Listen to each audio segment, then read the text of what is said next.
When I think someone has an attitude or a preference regarding like a proposition, right, or a moral proposition, I just take that to be some sort of moral intuition, right, on what someone perceives. So if God has the moral intuition, right, that killing, I'm just giving some example, right? You can just fill in the blanks with whatever you want, but I'm just going to put in some norm for the sake of argument, right? So if your God has the moral intuition, right, that killing is wrong, right, then I don't understand what would make his moral intuition any different from my moral intuition, right? Unless you're saying that this God appeals to something external to himself, or to claim that there is like some sort of categorical basis, right, for why one ought not do certain things that are written in the Bible, right? So go ahead. I want to know, right? Is God either appealing to something external to himself, or is he using a basic moral intuition just like anyone else on this earth? Well, there's actually two ways I can go about doing this, and one of them you're not going to like. So how about I stick to the one that I think you'll be able to deal with? The first one is that I believe that God is using himself as a means to determine whether or not something is right or wrong, since he is perfect and you are not. That is a bad example. Number two, if you just sat here in a hangout or a show with me of all people and just admitted that you're doing something just like God and trying to be just like him, I don't know if you just admitted this or not, but you're calling yourself a theist at this point, because you're trying to make yourself to be your own God when you sit there and you say things like, well, I'm just doing the same thing that God does. God is appealing to his own personal opinion on how he believes the world should be governed. And I'm doing the same thing. And if you're doing the exact same thing, then you are attempting to be a God at this point. I would have loved to start this that way, because then I would have preached up to you and just told you that you know that God exists, you just suppress the truth and the righteousness, and you would have just killed yourself. But I don't need to do that because you just did it. Anyway, go ahead. Look, the reason, well, I'm going to address the first part, right? Then we're going to get with the meat of the matter for why the answer you just gave wasn't substantive, right? So to answer the question on why would it be a God, right, is because God by definition has some type of disembodied mind. And I don't take myself to be disembodied because I reject the mind-body dependency relation, right? The second reason why the answer doesn't work that you just gave, right, is because I don't see why perfection, right, would be any criteria for distinguishing, because the question I asked you, right, was just that whether or not God has a moral intuition. And if you bite the bullet on the horn, right, and you say, right, that God does have a moral intuition, I don't see why perfection would have any basis, right, for getting you off that horn. So go ahead. Okay, explain to me why perfection would make any difference to the argument I just presented. Well, for starters, God can use himself as a moral basis because God doesn't do anything wrong. You understand what I'm saying? You do. Okay?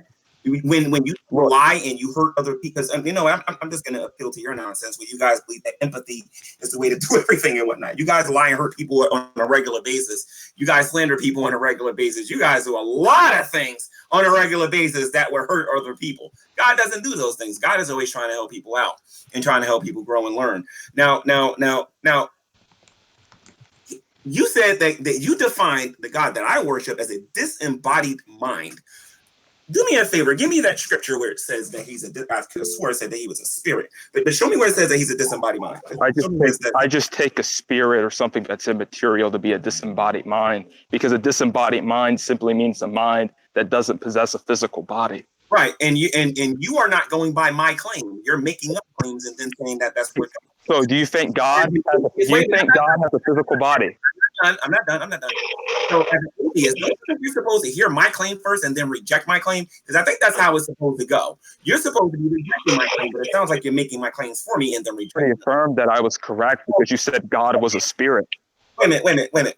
Hold on. And when we do start talking about God being a spirit, I'd appreciate it if we did it with something other than science, because I don't use science to understand every single thing that goes on in this world. That's called scientism, and I'm not into that religion. But if you want to talk about it, by all means, go ahead.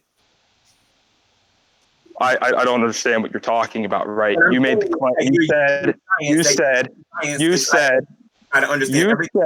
that God was a spirit, right? And right. I just equate God being a spirit to be a disembodied mind, because spirits are immaterial. A whole lot more to it than that. You just said a disembodied mind. Assume that I agree with you. And just went on. Is a spirit immaterial? Yes or no? Well, spirit is material, but God also revealed himself in the material world as well. Well, that's irrelevant, right, to whether or not he's a disembodied mind. I'm sorry, you forgot about Jesus. I didn't. And I'm also thinking about the entirety of God's word, not just some cherry-picked passage that you might be looking at. So again, if you want to know why I believe that God exists, I believe that I'm intelligently designed. I believe that you're proof that he exists because all you do is fight him all day and make believe and pretend like he's not real. And I believe it's going to fail. It's going to be bad for you later on. And I also believe that you know that God exists because you use the Bible, believe it or not. You just admitted that you do what God does. Who's this guy on the screen here? What guy? This bald-headed guy named Landon Labraro or whatever. It's Landon. Yeah, He's quiet. He's our media coordinator. He's not completely just let it go. Yeah, he's acting like a. I don't My know if he mic knows this or not, doesn't but he's even acting like work. an idiot Bear. Oh, that would make him the second. Poor bear. You don't need to be mean, G-Man. Look, he's playing video games, Landon. mean, Why but don't you go ahead and mute yourself? I'm sorry, I wasn't done.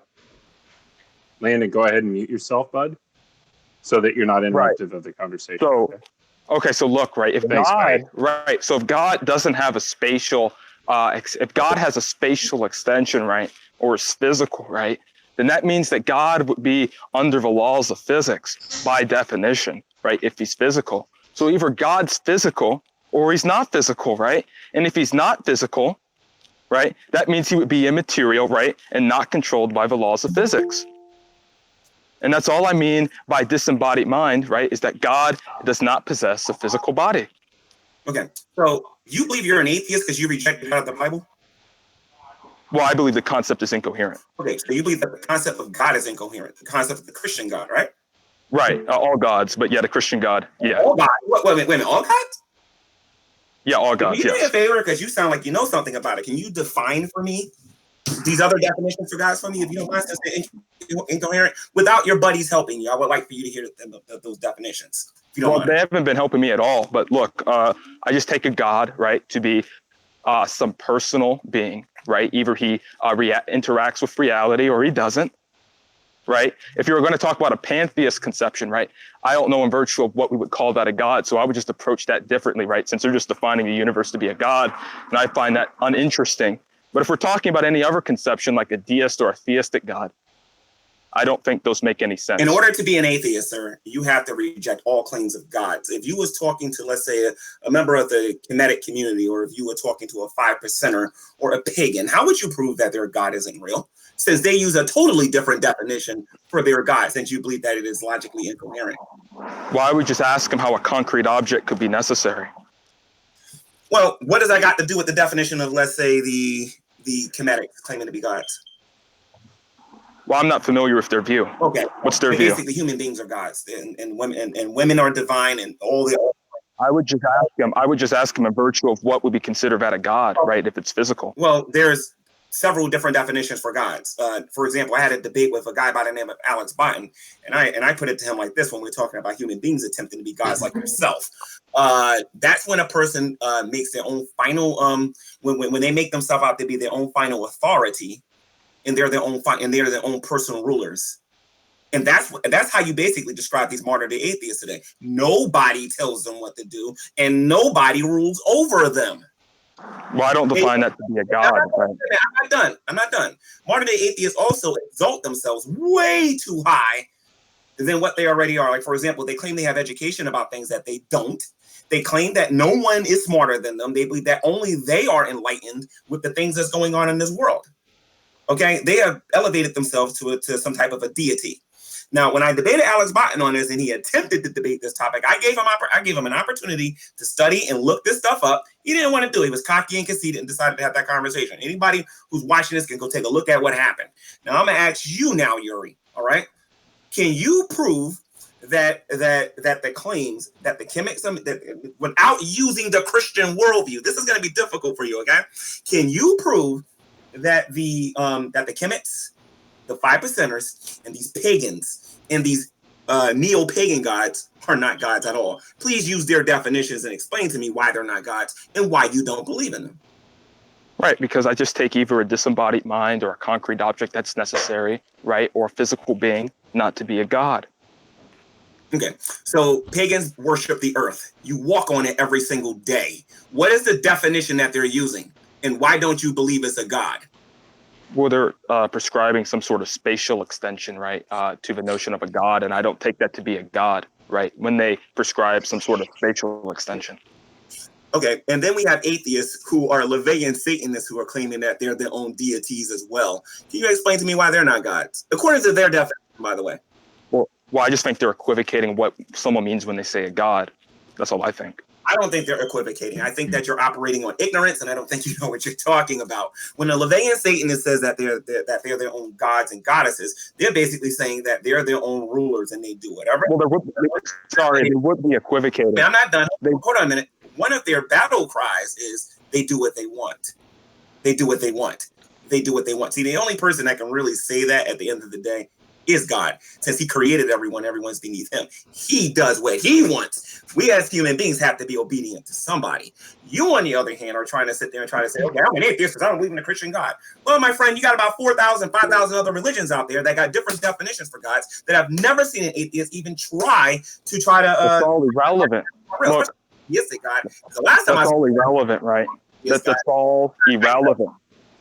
That's all irrelevant, right? Because I said I define a god as some sort of personal absolute that's either concrete or necessary, right? Or is disembodied, right? And if they're not meeting that criteria, right, and they want to say that God is physical, or they want to say something else that we are gods, right? I take that to be some sort of language dispute, right? On what we're referring to be a god, right? And if they just want to play language games with how they're defining God like that, I just don't consider that to be a god. But anything else besides that doesn't exist. Every god is not defined by the way the Christians describe their gods. Again, I believe that atheists have an issue with the God of the Bible because they know that he exists and they don't like the things that he did. It doesn't exist. Or you got an issue with the flood. I'm sorry. No, you don't. My bad. You don't think the flood was a bad thing. My bad. I forgot. The flood was a good thing according to your meta ethics and whatnot, right? And you also had no problem with God killing. That's a straw man, and you're being dishonest when you say that. Oh, okay, I'll tell you what. So why would you misrepresent him like that? Was it morally wrong for Matt Bell to do what he did with those kids? And was it morally wrong? This is a change of the subject. Was it morally wrong for God to flood the earth? This is irrelevant. No, it isn't. I'm conquering that nonsense about meta ethics. And then number two, I'm showing you how irrational. Jerry, why don't you let him correct you on this? You just calm down. Calm down, Gman. You're misrepresenting him. Why don't you accurately represent his position? Or let him correct the record while you're misrepresenting him. Go ahead, Yuri. I'm not misrepresenting him. You're an atheist and you're agreeing with him. Go ahead. When did he make the claim that he thought the flood was a good thing? Well, when he claimed that out of your ass. Category, when he claimed that there's no such thing as a absolute right or wrongs. You see? Yeah, but you understand. Wait, G-Man. You understand that if you try to make the claim that he said the flood was a good thing, that's an absolute right. Okay. So was it an absolute bad thing? No, I'm just pointing out that you strawmanned his position. Is it an absolute bad thing? I don't see the relevance of that question. Is it an absolute bad thing? Yes or no? I'm simply pointing out that you strawmanned his position. Why are you like that a dog pile poor G-Man? Why are you doing that? Why can't you have him one-on-one? Hey, Godless Girl. What do you think he'll think if I came to his house and right in front of him I pulled a rifle on his mother and blew her head off? Would that be considered right or wrong when I did that? Absolute, by the way. Or he's going to say, well, he shouldn't go to jail because, according to his own personal opinion, what he did wasn't wrong. You know what I mean? The atheists will start moralizing, G-Man. The atheists will start moralizing. Exactly. They'll start saying, I'm a terrible human being. Put me on the electric chair, electrocute me. Most of them are getting on my case because they're claiming I support Matt Bell. You know what I mean? While coming in here and then talking about some, this is a weird left turn. Categorically, well, I'm going back to the meta ethics thing. As far as the God thing goes, you already was refuted with that. But I'm talking about as far as with the morality thing goes. Sir, you cannot sit here and try to tell me that there is no such thing as absolute right or wrong. If I came there and I raped your mother, there is no way in the world you're going to sit there. What's the argument? Oh my god. That there was I don't understand reason why he did what he did. That's nonsense, and you know it. Gman, now we're gonna get the Kathleen Tanner, the Christian, in the room to align. She's gonna align with the atheists. Okay, let's see her do it. I'm pretty sure of it. Let's hear it. What am I getting ready to do? You're gonna start agreeing with the atheists against Gman. About what?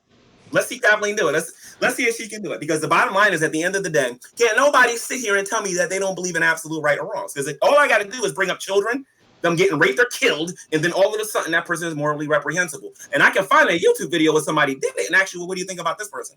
I guarantee you, they will not. So if what they're trying to get me to like I'm not really sure what I'm supposed to be agreeing with. I mean, I think that there is an intrinsic thing about humans where we do recognize certain things to just be morally reprehensible, and I think the only people that don't recognize those things, the people that we probably would not necessarily assign agency to, people that are suffering from mental disability. So I mean, I believe in objective morality, but I do think that there are certain things that we could say that are less clear. And the example is that I like to use is, if you have someone who is starving, is it morally wrong for them to go steal food to survive? Damn, right? Because Kathleen if has we're more holding some cleavage kind of, than I like, do. You're gonna give Gman impure thoughts. If we say something like, so the 10 Commandments, the ethical decalogue says, "Thou shalt not steal," right? And that seems to be pretty, like, there doesn't seem to be any exceptions to that. Do not steal. But is it morally wrong to steal if the result of not stealing would be death? Because the Bible also says that we are to preserve life at all times. So while there may be some instances in where morality is just clear cut, what Matt Bell did was morally wrong. Amen. But there are also instances in where the morality may not be clear. Okay, so as far as the stealing and whether or not the person should die, our Bible says that we're supposed to deny ourselves, pick up our cross, and follow Jesus. So that's number one. And number two, I believe that even if a person was starving and they stole food, it would still be wrong. But this is when we go from the issue of the law to the lawgiver. It's like in our society today. If let's say a woman's getting ready to die and you got to get her to the hospital, and you break all kinds of speeding laws to get her to the hospital because she's got like a minute to live. Every police officer is probably going to show you some sympathy, won't give you a ticket because you tried to get her to the hospital to get them safe. Well, if the president of the United States got shot and they have to rush him to the hospital and they have to break the speed limit, they're going to do it. He still broke the law. It's still wrong. But the lawgiver has the ability to show grace, to show mercy, to look the other way, to wink at what you just did, but it's still wrong 100% of the time. And that's what me and you are going to disagree on, Kaplan. But as far as I don't necessarily think that we're going to disagree on that. I mean, I'm a moral realist, right? I hold that there is an objective morality that exists, that morality is very simple. It's very easy to understand what morality is. You are being moral is being obedient to the nature of God, and being immoral is being disobedient to the nature. I just think that sometimes it can be difficult to ascertain what that may or may not be, since we know relatively little about the nature of God. We know a little about the nature of, well, I don't agree with that, obviously. I believe our Bible tells us everything that we need to know about his nature and who he is and what he's all about and whatnot. And by the way, well, it may have said, I'm not a Reformed Christian. I just want to let you know that. I am not a Calvinist. But if you ever want to know what they think, I'm friends with a few of them. You know, I'm sure they'll come in here and be. We're friends with this. We're friends with the same people, G-Man. We know the same people. We've just never really run into each other before. Oh, okay, all right. Because I'm pretty sure they can defend themselves. But as far as I go, I'm definitely a fundamentalist, and I'm extremely proud of it. I take a literal. I will say this: I do believe that atheists are God's gifts to Christians, because atheists do things for no other reason than it is recognized to be good, where Christians and Muslims and Jews generally tend to do things because they feel that in doing so they will please and maybe put off a path of damnation. Atheists, according to Christians, are going straight to hell, and yet they still do good things. So I don't believe atheists do good things. I don't believe nobody does good things. I believe that the only time a person does something good is when they're directed by well, God. when we're talking about good, we're not talking about good in the quality of And anything other than that which is as far as moral, them being right? a gift to Christians, if you're talking about in the sense that we get to beat them up every time we get in the room with them, maybe I don't know, but they're not a gift to me. No. What I mean is that Atheists, in my opinion, according to the scriptures and according to how we they behave, are some of the we should evilest people I've ever come across in my entire life. well, I mean, I don't assign evil to an ideology. I've seen evil Christians, I've seen evil Muslims, I've seen evil secular people. The church as a whole has been the perpetrator of some of the most heinous and barbaric things that have ever occurred in the history of humankind. Like what? The Inquisition, the witch trials. You know, I'm sorry. those are pretty barbaric things. What about the Inquisition? What happened during the Inquisition? Aztec and Incan and Mayan people were brought before tribunals, found to be in heresy or sin, and basically dismembered. And how You were know, they it's all barbaric. And Iron Maiden, some of them were burned in. Some of them were burned in the flames, had a cross put in their face, and told them to repent. Right? Yeah, and since we can find absolutely no verse, since we can find no justification anywhere in the Bible that Christ would have ever signed off on the church executing another person. Right. You know, we can like I said, you know, church people are just as barbaric and inhumane as any other person. Sorry, we need to be a little bit more specific because you're talking about the Holy Roman Catholic Church. And we're not. Oh, I'm not. I'm talking about the Protestant church. I'm talking about the. One second. Protestants are not responsible for inquisitions. The Holy Roman Catholic Church is. You're right about one thing, though. You said Jesus never taught none of those things. So tell me something. How is a person a follower of Christ doing those things? I'm just curious. They're not following him. They're following somebody else. It's called the Pope because those people are not Christians. They're Catholics. Well, no, because Protestants are just as. Oh, he's. No, I'm here. I can hear you.